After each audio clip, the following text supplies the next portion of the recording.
Hey everybody, Kent here. Today I'm talking about niche market research. In some of my other videos we've gone through how to find keywords, how to find hot niches, some ideas on how to do some brainstorming for those niches. Today I'm going to dive a little deeper into how to figure out what it is your niche needs. Some of the questions I've seen have to do with, do I start with a product? Do I start with keywords? This is the definite method that I recommend. First start with a niche and then kind of dive a little deeper into find what their needs are. Buyers with needs become sales. That's bottom line. First, you find a niche with buyers. There are niches that don't have any buyers. Those are probably ones you don't want. If it has something to do with open source software, they're probably not going to buy as much because the open source software is free. You want one that actually has something that ultimately people will be buying. If I'm a outdoorsman, trekker, hiker, I'm going to be buying backpacks. I'm going to be buying trekking poles, maybe a GPS, tents, those kinds of things. That is a niche with buyers. We also need to make sure your buyers have money. Again, with that example, if I'm an outdoorsman backpacker, I'm going to have some money because it's a fairly expensive hobby, at least to get going. Once you're going, of course, it doesn't cost as much, but some of that stuff is pretty pricey. So those buyers do have money. If I'm marketing to Webkinz, however, the parents of those buyers have money, but the kids may not as themselves, so you have to be careful with some of the niches. There may be a niche that has buyers, but the buyers may not have any money, so you have to be a little bit more careful about who you're going to target. And then the last thing is you need to make sure your buyers have needs that need to be filled. Almost every niche does. Your trick is to find what that need is. Now, if you haven't been there before, I have more ideas on getting started with niches at nichetrends.net. Today we're going to talk a little bit about finding those buyers' needs and how you can go about doing it. You can always start with your own experience. The example that I like to use a lot is geocaching. It's a hobby. If you haven't heard of it, it's a hobby that's available out online. It involves a GPS and some other stuff. That was something that I did with my family. I developed my own set of needs. I knew what I needed because I had done the hobby before. So that would be a good one for me to go into because I have the experience. I know what the questions people have. I could easily tailor my marketing to that niche and the needs of that niche. If you have some experience in anything, be it a hobby, be it work, anything at all, that's probably your best place to start. You've probably heard it before, but the reason is you understand what those buyers need. The other thing you could do is talk to others and kind of leverage their experiences as well. The third way, and what I'm going to talk about in this video, is market research. You can do much of that online. I start with forums.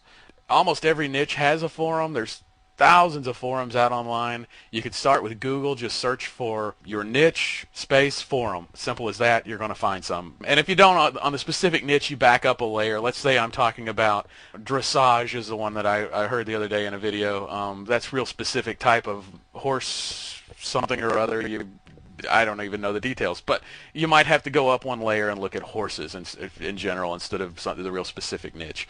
You can also find blogs if you frequent some blogs about the niche or go look for blogs about the niche. Oftentimes you can find that the authors of the blogs refer to forums that they're members of and maybe even have links to those forums. Those would be popular ones because you're finding people that actually use them.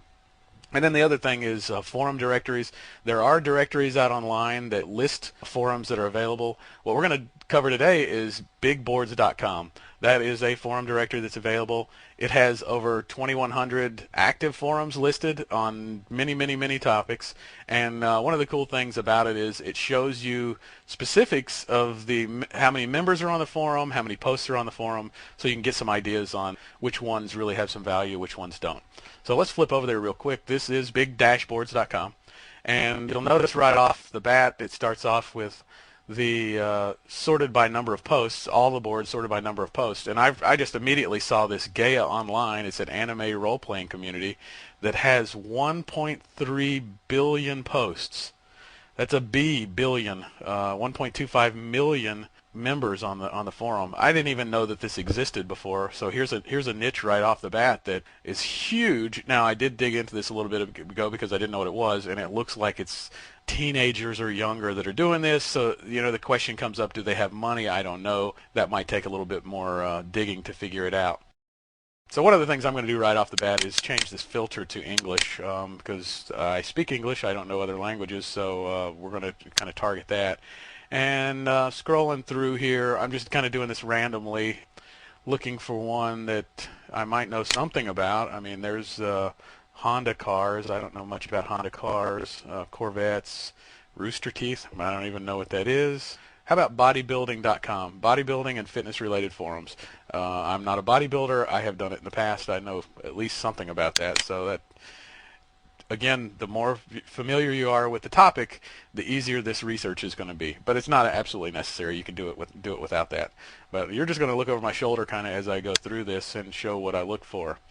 The first thing is this column of threads and posts over on the right-hand side. If there are a lot of threads in a particular section of the forum, that's a good one to start in. And usually if there's a Q&A or something like that, that's also a great one to start in, because if people have a need, they're going to ask questions about it. I see the supplements has 278,000 threads with almost 4 million posts.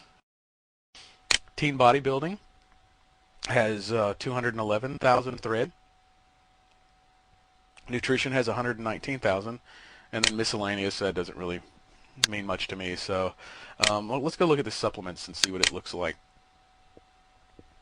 So in the supplements section, there's some stickies at the top. We'll skip those and just go down to the actual threads.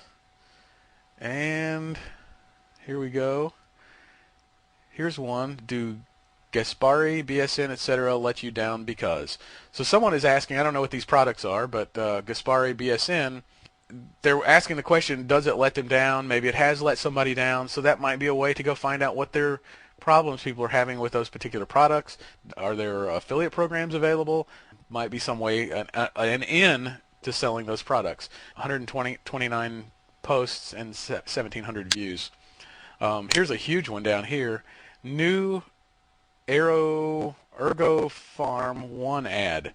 Ergo Farm sounds like a product. Just looking at it, I don't know anything about it, but let's just go into the post and look at it. I saw something from the Arnold that said that Ergo Farm was going to be coming out with a new 1 ad that would produce some gains as the original. I don't know what that means. They're excited about it. Hey, there's Boof. There's a product. If there's an affiliate program for it, it might be something worthwhile. If there's not an affiliate program for that, maybe there's a competitor that you can go find their negatives, talk about their negatives, and then push them onto a competitor. Right below that, 175, 4,900, best natural test booster stacks. That could be a title of an article right there. Best natural test booster stacks. You could certainly dig through the 5+ pages, I don't know how many pages there are, of posts, learn all you need to know about best natural test booster stacks, and start selling to these folks. Page 2. RPN Havoc, IBP Epistane for the newbies. Newbies need help with IBE Epistane and RPN Havoc. This is where you find the help. Well, what if you found it on your website so that when somebody was doing a Google search they would find that, and then you had links over to the product? Real simple. I mean, this is not rocket science here. Of course, I would go through those 5+ pages to find out what it is that they're looking for, what the answers are, and then write something accordingly that answered their questions.